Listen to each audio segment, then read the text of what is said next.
सबसे पहले आपको सलाम करना चाहता हूं दिल से। आप लोग अपनी लड़ाई नहीं लड़ रहे हैं, आप लोग पूरे गुजरात की लड़ाई लड़ रहे हैं।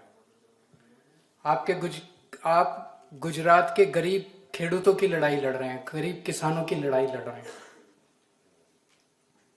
एक टाइम ऐसा था जब हमारा भारत देश गुलाम था, 150 साल गुलाम रहा।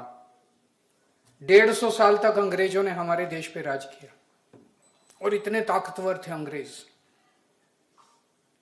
एक टाइम ऐसा लगता था कि देश कभी आजाद नहीं हो सकता। अंग्रेजों को यह गरूर था, अंग्रेजों को अहंकार था कि भारत के लोग हमेशा हमारे कब्जे में रहेंगे।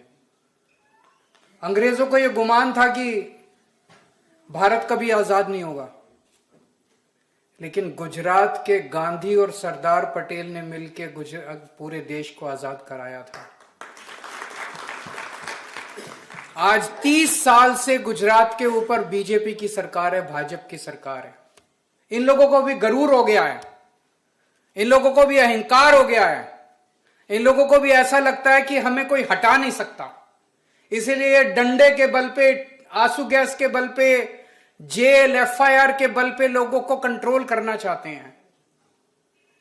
लेकिन अब गुजरात की जनता के मन से धीरे धीरे डर खत्म होता जा रहा है। मैं पिछले महीने गुजरात आया था आप लोगों से मिलने के लिए। मुझे पता चला कि हड़दड़ के अंदर किस तरह से लाठीचार्ज किया गया, किस तरह से दमन किया गया, आंसू गैस के गोले छोड़े गए, झूठे एफआईआर किए गए, लोगों को जेल में डाला गया। मेरा मन नहीं किया, मेरा मन नहीं माना। दिल्ली से स्पेशली मैं आप लोगों से मिलने के लिए आया। मुझे मिलने नहीं दिया आप लोगों से, मुझे मिलने नहीं दिया आप लोगों से। आपके लिए अलग स्टेज बनाया गया था जहां पे हमारी सभा हुई थी, वो स्टेज तोड़ दिया पुलिस भेज के इन लोगों ने। फिर मैं जनता के बीच में गया, मुझे जनता में आप लोगों से मिलने के लिए नहीं दिया गया। तो आज मैंने इनको, अपने नेताओं को बोला कि अलग से एक हॉल बुक करके केवल और केवल आपके परिवार के लोगों को बुलाया जाए, जहां पे मैं आप लोगों से मिल सकूं। जब अंग्रेज गए थे 1942 में आंदोलन छेड़ा था गांधी जी ने, अंग्रेजों भारत छोड़ो। ये जो हड़दड़ का आंदोलन है, ये आंदोलन भाजपा गुजरात छोड़ो आंदोलन साबित होने जा रहा है।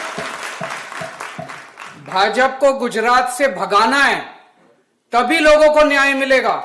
अब केवल आंदोलन करने से न्याय नहीं मिलेगा। अब जब आप अपना बटन दबाने के लिए जाओगे, जब चुनाव के टाइम में वो बटन जो दबाओगे, उससे आपको न्याय मिलने वाला है। केवल आंदोलन करने से नहीं। तो ये अपना पुलिस भेज के, डंडे चला के आपको, मुझे बताया गया कि 88 लोगों को गिरफ्तार किया गया। 88 लोगों को गिरफ्तार किया गया। और जैसा अभी हम सब लोगों को सुन रहे थे, किसी ने पत्थर नहीं फेंके, किसी ने कोई गलत काम नहीं किया। कर्दा प्रथा के खिलाफ सब लोग अपना हक मांगने के लिए इकट्ठे हुए थे। कोई गलत काम करने के लिए इकट्ठे नहीं हुए थे, कोई डंडाबाजी करने के लिए इकट्ठे नहीं हुए थे, हिंसा करने के लिए इकट्ठे नहीं हुए थे। गुजरात अहिंसा का प्रदेश है, गुजरात गांधी का प्रदेश है, सरदार पटेल का प्रदेश है गुजरात। किसी को मारने पीटने के लिए इकट्ठे नहीं हुए थे, अन्याय के खिलाफ इकट्ठे हुए थे। और आप लोगों के ऊपर झूठे मुकदमे करके कि पत्थर मारे, पुलिस के साथ गलत केस करके आप लोगों को, किसी को 40 दिन, 48 दिन, 2-2 महीने से लोग, अभी 88 में से मुझे बताया गया 42 लोग बाहर आ गए, 46 लोग अंदर हैं। आज मैं आपका छोटा भाई बन के आया हूं, आपको यकीन दिलाने के लिए। जब तक एक एक आपका बच्चा बाहर नहीं आ जाता, हम चैन की सांस नहीं लेंगे, हम आपके साथ खड़े रहेंगे। हमने पूरी वकीलों की टीम खड़ी कर दी है, एक एक बच्चों को हम बाहर निकाल के रहेंगे, आपके साथ खड़े हैं। लेकिन जो हिम्मत आप लोगों ने दिखाई है, आप लोग झुके नहीं, आप लोग उनके साथ नहीं गए। आज आप लोग अपने अपने घर से चल के यहां पहुंचे हो। मुझे पूरा यकीन है आप लोगों के ऊपर दबाव डाला गया होगा कि केजरीवाल की मीटिंग में नहीं जाना, लेकिन फिर भी आप लोग यहां आए हो। आप लोग उनके खिलाफ आए हो। आप लोगों ने पूरे गुजरात को हिम्मत दी। अब सारा गुजरात खड़ा होगा भाजपा के खिलाफ, और भाजपा को भगा के अब अपने को दम लेना है। दोस्तों, इन्होंने मेरे को भी जेल में डाला था। मेरा कसूर क्या था? मैं दिल्ली के लोगों की आवाज उठाता था। दिल्ली के लोगों के बच्चों के लिए अच्छे स्कूल बनाए थे। आपने सुना होगा कि दिल्ली के अंदर कितने अच्छे स्कूल बनाए थे। दिल्ली के लोगों का इलाज मुफ्त कर दिया, बिजली मुफ्त कर दी। दिल्ली के 73%, 73% लोगों को फ्री बिजली मिला करती थी। जितने अस्पताल मैंने बनाए, इन्होंने आने के बाद सारे अस्पताल बंद कर दिए, सारे मोहल्ला क्लिनिक बंद कर दिए, स्कूल बंद करते जा रहे हैं भाजपा की सरकार दिल्ली के अंदर। मेरा कसूर यह था कि मैं दिल्ली के लोगों के लिए आवाज उठा रहा था। आज भी जब मैं यहां आ रहा था, मुझे कई लोगों के फोन आए, केजरीवाल मत जाओ, नहीं तो ये झूठा केस करके दोबारा तुमको अंदर कर देंगे। मैंने कहा मैं नहीं डरता भाजपा से, 100 बार अंदर कर दे, लेकिन मैं गरीबों के साथ खड़ा हूं। केजरीवाल की जान, केजरीवाल की आत्मा आप लोगों के साथ है। जब तक आप लोगों के ऊपर अत्याचार होगा, केजरीवाल आपके बीच में आता रहेगा, आपका बेटा आपके बीच आता रहेगा। मैं आपके साथ खड़ा हूं और ये आंदोलन आपका व्यर्थ नहीं जाएगा। आप लोगों ने पूरे गुजरात को खड़ा किया है, अब पूरा गुजरात एक साथ एक आवाज में कहेगा भाजपा गुजरात छोड़ो। अब मेरे को, कल मैं एयरपोर्ट पे उतरते ही मेरे को पत्रकारों ने पूछा, गुजरात के कोने कोने में शराब बिक रही है, जो नकली शराब बिक रही है, आपको इस पे क्या कहना है? ऐसा है क्या? गुजरात के कोने कोने में नकली शराब बिक रही है क्या? नशा बिक रहा है क्या? नशे के ये जो ड्रग्स बोलते हैं, कोकेन, हीरोइन बिक रही है क्या? उनको नहीं पकड़ेंगे ये लोग। नकली शराब बनाने वाले को नहीं पकड़ेंगे ये लोग, नशा बेचने वाले को नहीं पकड़ेंगे ये लोग, खेडूतों को पकड़ पकड़ के जेल में डालेंगे। खेडूतों को पकड़ पकड़, उनको क्यों नहीं पकड़ते? ये उन्हीं के लोग हैं, ये खुद शराब बिकवाते हैं, ये खुद नकली शराब बनवाते हैं। ये सारा पैसा कहां जाता है? इन्हीं की पार्टी में जाता है। जाता है कि नहीं जाता है? इन्हीं के लोग हैं कि नहीं है? फिर क्यों वोट देते हो आप लोग इनको? कसूर तो अपना ही है। हम लोगों पे डंडा चलाते हैं, हमारे बच्चों को जेल में डालते हैं, और जब वोट देने की बारी आती है तो हम जाके इन्हीं पे कमल के ऊपर वोट डाल देते हैं। अभी तक मैंने कई लोगों से पूछा, लोग कहते जी विकल्प नहीं था। ये दोनों एक ही हैं, पंजा और कमल एक ही है कि नहीं है?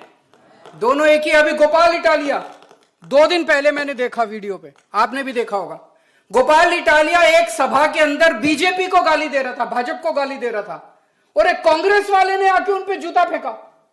अरे, भाजपा को गाली देने से कांग्रेस को मिर्ची लगी, कांग्रेस को तकलीफ हुई, कांग्रेस वालों को फोन आया दिल्ली से, गोपाल इटालिया को रोको, भाजपा को गाली दे रहा है। कांग्रेस वाले बोल रहे हैं भाजपा को गाली नहीं देनी। ये क्या है? ये क्या चल रहा है? अब आपके पास विकल्प है, पहले आपके पास विकल्प नहीं था। भाजपा कांग्रेस दोनों एक ही है, दोनों एक ही सिक्के के 2 पहलू हैं। पहले आपके पास विकल्प नहीं था, अब आपके पास विकल्प है। आम आदमी पार्टी है। आज इस मंच से बोल के जा रहा हूं, एफआईआर का खेल बंद करो। एफआईआर से डरने की जरूरत नहीं है, जेल से डरने की जरूरत नहीं है, जेल में कोई चिंता करने की जरूरत नहीं है। जेल में रह के, थोड़े दिन जेल में रह भी, मैं 6 महीने जेल में रह के आया हूं। मनीष सिसोदिया हमारे डिप्टी चीफ मिनिस्टर 2.5 साल जेल में रह के आए हैं। सतिंदर जैन हमारे पार्टी के 6 सबसे बड़े नेता, सतिंदर जैन, विजय नायर, संजय सिंह, केजरीवाल, मनीष सिसोदिया, हम कई महीने, कई साल जेल में रह के आए हैं। देश के लिए, अपने लिए नहीं, देश के लिए। इन्होंने मेरे घर रेड मारी, बीजेपी वालों ने मेरे घर रेड मारी, एक नया पैसा नहीं मिला। केजरीवाल के बैंक अकाउंट में एक पैसा नहीं है, केजरीवाल की पार्टी के बैंक अकाउंट में एक पैसा नहीं है, हमारे पास कोई पैसा नहीं है। 10 साल दिल्ली का मुख्यमंत्री था, एक नया पैसा नहीं कमाया मैंने, हमारे पास कोई पैसा नहीं है। इन्होंने झूठा केस बना के हमको जेल में डाला। देश के लिए लड़ रहे हैं हम लोग, केवल देश के लिए लड़ रहे हैं। जेल से डरने की जरूरत नहीं है। 2 साल के अंदर, आज मैं यहां कह के जा रहा हूं पूरे विश्वास के साथ, 2 साल में बीजेपी की सरकार जा रही है। जितनी झूठी एफआईआर की है इन लोगों ने, हमारी सरकार बनने के 24 घंटे के अंदर सारी एफआईआर बंद कर देंगे, सारी खत्म कर देंगे। चिंता करने की जरूरत है। और जो मंत्री, भाजपा सरकार के जो मंत्री खेडूतों को जेल भेज रहे हैं, उनको जेल की चक्की पिसवाएंगे, उसके बाद उनको जेल जाना पड़ेगा। ये इनका जो बीजेपी और कांग्रेस का आपस का खेल है, ये सब बंद किया जाएगा।